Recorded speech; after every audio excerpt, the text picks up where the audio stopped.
Hello viewers, আপনারা দেখতে পাচ্ছেন যে গাছে কাঁঠাল, কতগুলো কাঁঠাল।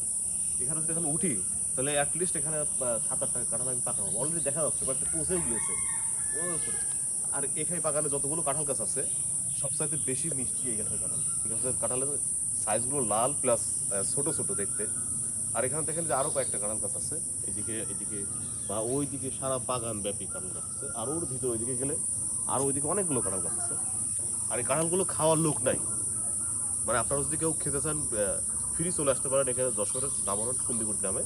এখানে এসে এখানে কাঁঠাল আপনি ফ্রি খেতে পারবেন। মানে প্রতিটা গাছেই আপনার কাঁঠাল পাকা আছে, ওখানে আছে, এই গাছ তো অবশ্যই আছে, প্রতিটা গাছে আছে, কিন্তু খাওয়ার লোক নাই। এগুলো নষ্ট হয়, 10 টাকা 5 টাকা করে পিস বিক্রি হয়। আর এই গাছ থেকে অলরেডি মানে প্রায় 10,000 টাকার মতো কাঁঠাল সেল হয়েছে এই গাছটা থেকে। আরও যে পরিমাণ কাঁঠাল আছে, তো অনেক টাকার কাঁঠাল আছে। তবে মানে বাংলা ইয়েতে গ্রাম অঞ্চলে মানুষ খায় না, তো যার কারণে বেশি দামটা পাওয়া যায় না। তো অনেক সময় ব্যাপারীরা এসে কিনে নিয়ে যায়। তো আপনারা যারা কাঁঠাল খেতে ইচ্ছুক তারা অবশ্যই আসবেন, এসে কাঁঠাল খাবেন ফ্রিতে। ধন্যবাদ।